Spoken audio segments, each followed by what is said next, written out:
Hi guys, it's me again. I'm back with a new episode for you. Why so soon, you ask? That's because yesterday I couldn't sleep. I was tossing and turning and I was like, what's the problem? Then I realized that yesterday's episode wasn't really an Anita talk to her type of episode. It was more like an Anita kind of episode, like just on the side. So then I was like, what if I made a channel to discuss the things that I want to discuss, like social commentary, like yesterday's video, and then keep Anita talk to her simply focused on motivation. That way, the people that want to hear only about motivation can hear that. And then the people that want to talk about other silly things can also get that experience without having to like swim through a whole bunch of videos. I think it's really important for me to stay focused. That's very hard for me to do because I have ADHD, which was like diagnosed like a million years later when I like had already struggled through all my childhood with like not being able to stay focused. Then now suddenly they're like, oh, it's because you have ADHD. And I'm like, thanks. That would have been very helpful in school. Anyway, so today I wanted to talk about victimhood. Are you a perpetual victim? Do you see every situation as you being abused or you being the victim, even though you might not be? So when we grow up in different kind of situations, and you may grow up in a situation where you felt like you didn't have much power, you don't have much of a voice, and nobody really listened to what you had to say. You might have even been victimized by the people around you, and so that might be something that you hold on to, and you just like, woe is me, I'm a victim. And that is true. In that sense, you are a victim.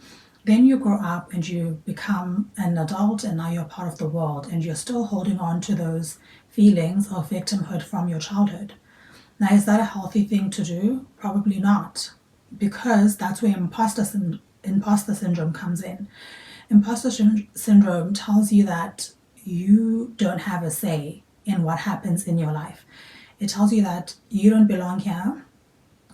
You're not in control. You're not in charge. This is not a space for you, even though it is a space for you. So when you feel sorry for yourself, let's say you're applying for your job. You apply for a job, but you already feel sorry for yourself. So you apply for this job and you're just thinking, why would they pick me? Why would they choose me for an interview? If I do get an interview, why would they like ultimately pick me as the person for this role?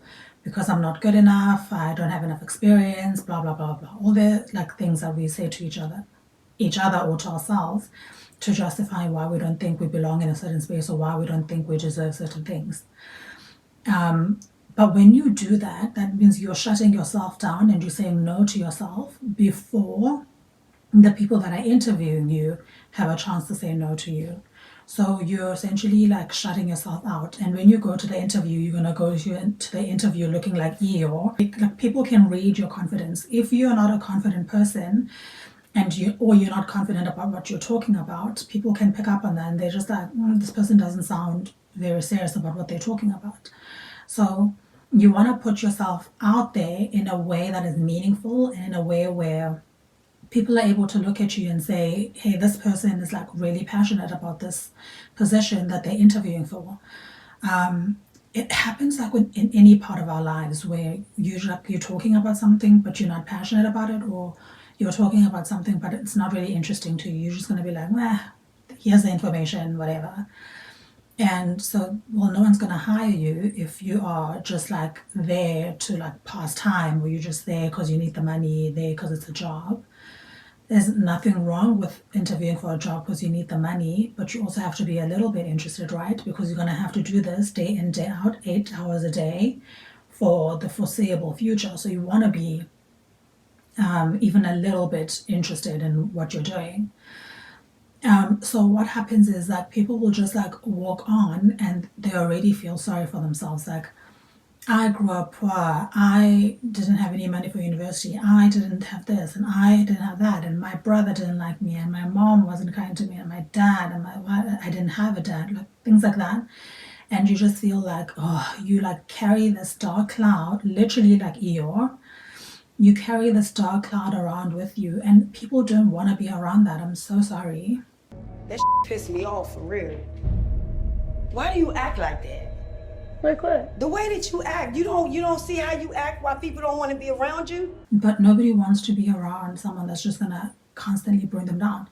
Eeyore had really nice friends who like tried their best to like cheer him up. Whew, buddy, if you're gonna pounce, you got to have some bounce. We just need to get you tiggerized. But you're not always going to have that. Like people who are just like are going to be there to be your own personal cheerleaders. At some point, you're going to have to take control of your own life and become your own personal cheerleader as well. Because it's also not fair. You're not being a good friend if you're putting people in charge of constantly having to cheer you on. So when it comes to your growth, you have to take it into your own hands and then like just also explore, why am I feeling this way? How can I improve? Because it's one thing to understand why I'm feeling this way, but it's quite another to actually try and do something about it. You see it a lot with Black people.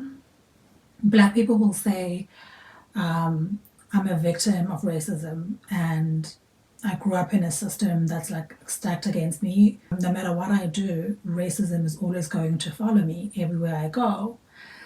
And now, is that necessarily true? No. Why? Because many Black people, poor and rich, have been able to like make it out of their terrible lives and create beautiful, luxurious, bountiful lives for themselves. Even though they grew up poor, even though they grew up with abusive parents, even though they grew up like in the toughest situations, these are people that have been able to take those tough situations and turn them into something good. Now you're going to say, oh, but that's an exception, that's not the rule. Well, exceptions are what you need to be looking at. You don't want to be regular degular. You want to look at the exceptions. You want to study the exceptions and find out what they did to make what they did happen. Obviously not like Jay-Z, who like was a druggie, well, was selling drugs. That's not very positive. You want to look for a positive role model for yourself, and then that's the person you want to base your life on. So you choose someone that is really successful in a manner of ways. So like just because someone is successful financially doesn't mean they're the kind of person you want to look up to. It doesn't mean they're the kind of person that you want to use as your role model. You need to choose a person who's successful in a matter of ways. They have a successful family life, they're successful financially, they're happy, they're healthy, they exercise, they move their bodies and they exercise, and they do most of the things that you want to do. So if you picture yourself as a Pilates Han, then you're going to go and you're going to look at a person who practices Pilates or does Pilates every day. And then you're going to see their life. How is their life shaped out? Are other parts of their lives also successful? And then you take that person, and that's who you will look at as your role model. And then you'll steal some of their ideas and you will start to build your life in the way that you want to. So you start by doing Pilates every morning, for example, and you'll start by writing out your ideas, planning out your life, planning out your future, making a 5-year plan. What's your life going to look like in the next 5 years? What's your life going to look like in the next 10 years? What do you hope to achieve? How are you going to make it happen? You need to be like, every idea that you come up with, you need to be writing it down. All the things that make you excited. So if you're like sitting on the bus or you're sitting in your car and sitting in traffic and you think of something that really, really excites you, those are the kind of things that you need to be writing down and finding ways to make them happen. People out there are literally living the lives of their dreams because they had the audacity to write them down, dream it, write it down, and make it happen. Because anything that you want, literally, in the universe is yours to have. It's just a matter of time, and it's just a matter of you taking the steps towards that thing that you really want. Everything that everyone has is something that they dreamed of one day. And like a lot of people who are like super successful will be like, I never in a million years thought that this dream could become something so big. And now it is, because you took the time and you had the guts to actually start working towards it, just like randomly, like for fun. you don't even have to take it seriously. You could be like, whatever, I'll do this thing. If it works, you don't invest like a lot of money in it either. You're just like, whatever, I'll do this thing. If it works out, it works out. If not, well, it's fine. I tried it. It was fun. It's something that entertained you for a second or two. And it's something that like you created. Creation is always going to make us happy because we were literally created by God to create things as well. Because we were made in his image and God wants us to make things. And so we make things, and when we do that, it makes us happy. That's why you'll never like do a piece of art. Like, I suck at painting, but I paint anyway. These are all my paintings. And it's fun for me to do, and I like to look at them. Maybe you guys, your eyes suffer every time you have to look at a video of mine because they're probably terrible in the art world. Like, especially if you're like an artist, an art person, you're going to be like, those fucking suck.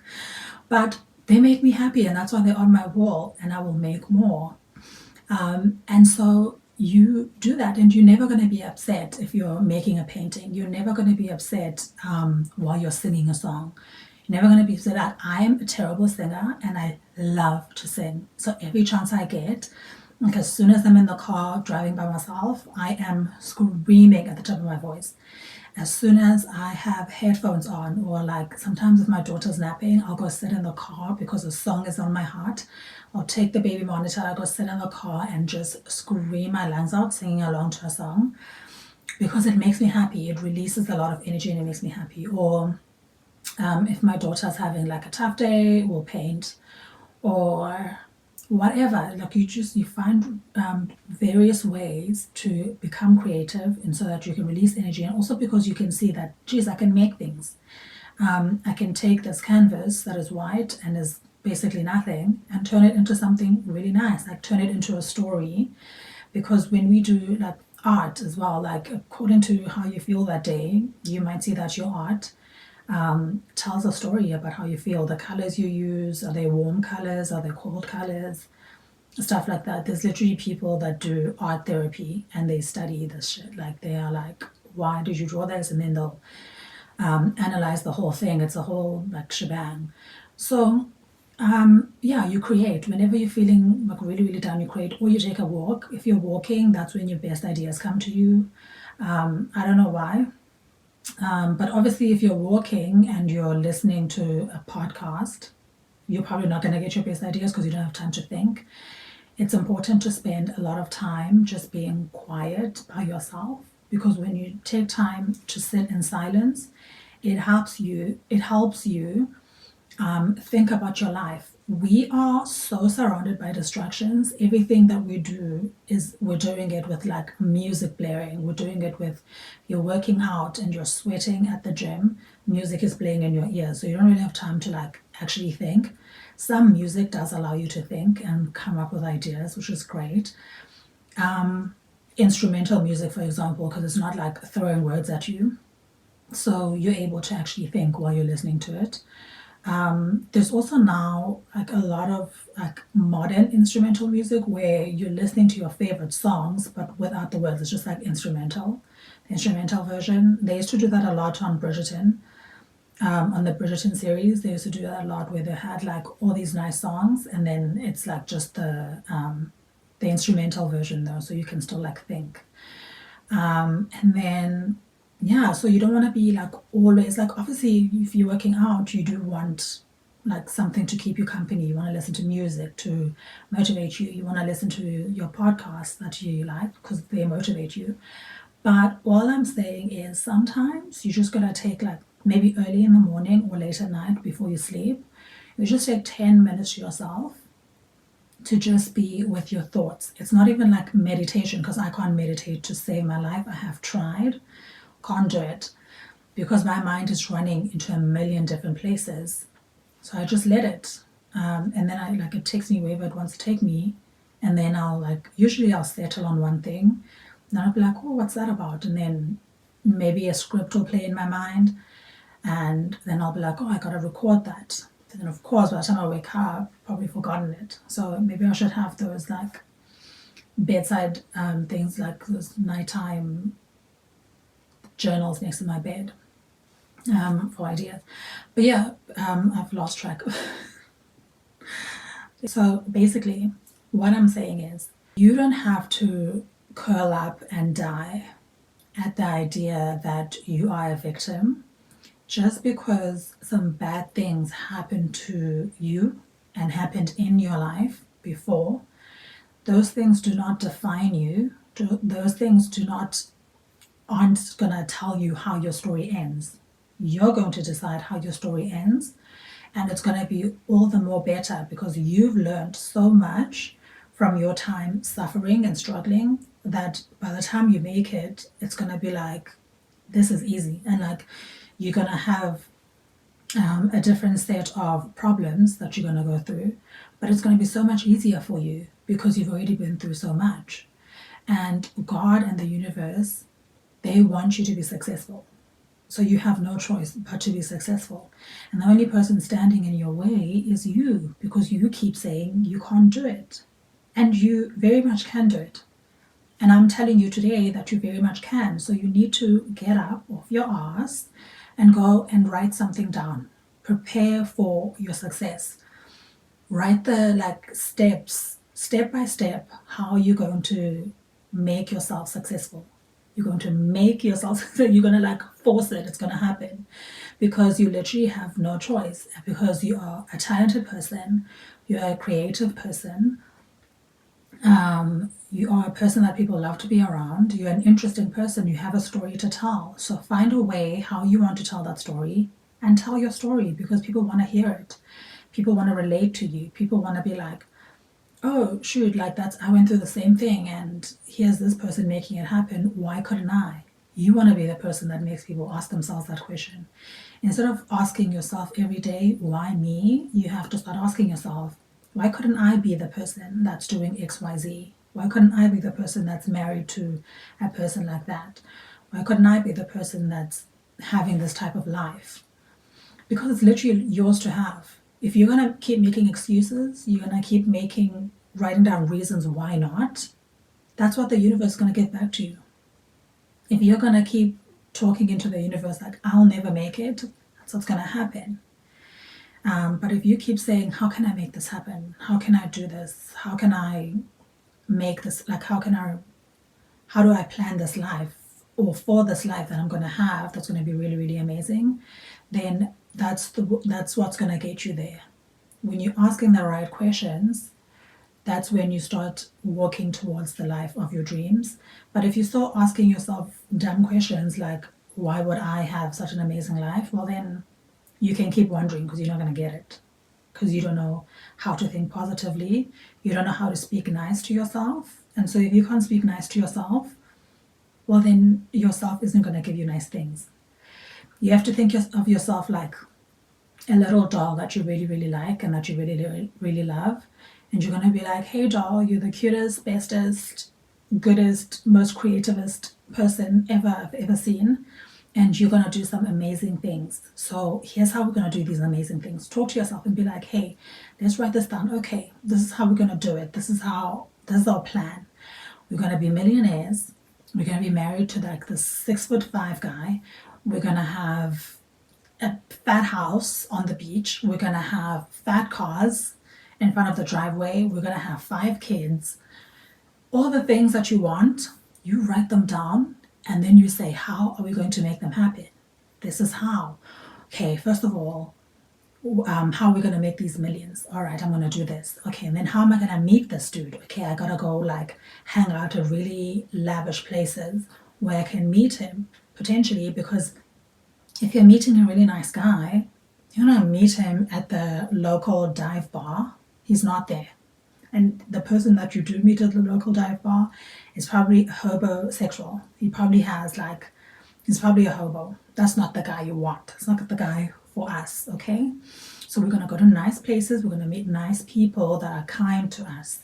It doesn't matter if he's 6'5" and is mean to you. Doesn't count. We got to move along quickly.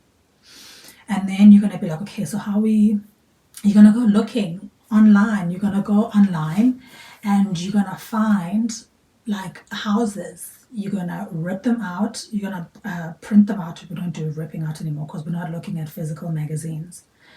Revealing my age. So you're going to print them out And then you're going to stick them on your wall. You're going to make a board that is like full of all your dreams, of all the things that you really want. You're going to look at it every morning and you're going to see your life. You start to envision your life. The more you envision your life, the more or easier it is to make it happen. Because if you're just going to like, it's more tangible. If you make it like more physical, then it's easier to imagine it because you can see yourself in it. You can see the big fat house on the beach. And so you can like now start to imagine yourself on that balcony. You can start to imagine yourself in that car. You can start to imagine your 5 children, all of the above, right? It just makes it easier for you to dream, and it helps you along the way. So when you're having tough days and you're wondering, what the hell am I doing this for? It helps you to go look at your mood board or to go to look at your motivation board and be like, yep, that's the reason why I'm doing it. It's a tough day, but it's going to be so amazing in the end when I've done this. If it excites you and if it makes you so passionate to like talk about a certain topic or to draw or to sing, if it makes you so happy, then that's the thing that you should be spending time on every day, growing that passion, growing that passion, growing that passion, because that passion is going to be the thing to get you out of your gutter, get you out of your miserable life that you hate. That's going to be the thing to get you out of the hood. So you want to focus on that. Focus on the thing that makes you really, really happy. Don't focus on all the negatives. It's so easy to focus on all the negatives. I do it a lot. I still do. And it's something that I have to like pray about all the time, because I'm just like, why are we focusing on the negatives? And you don't want to do that. You want to focus on the negatives. That's all from me today, you guys. Thank you so much for listening to me. If you had a great time listening to that, then please consider subscribing, liking the episode. Subscribe if you like that. Like my channel, share my channel. What else? All the other good stuff that people on YouTube say you should do at the end. Usually by then no one's listening, so okay. Bye. Have an excellent week, and I will see you guys later this week or next week. I'm not sure. I'm still trying to decide what my schedule is like. And now that I'm going to make a second channel for fun stuff, for commentary, I might have to like make a schedule for that as well. So we're going to have to find a way to like make the 2 channels work at the same time without losing steam. So I'm really grateful for you guys. Very grateful that none of you blocked me after I posted a video that is not what you came for. I really appreciate it, and I am so glad to have this little community, and I'll see you guys next time. Bye.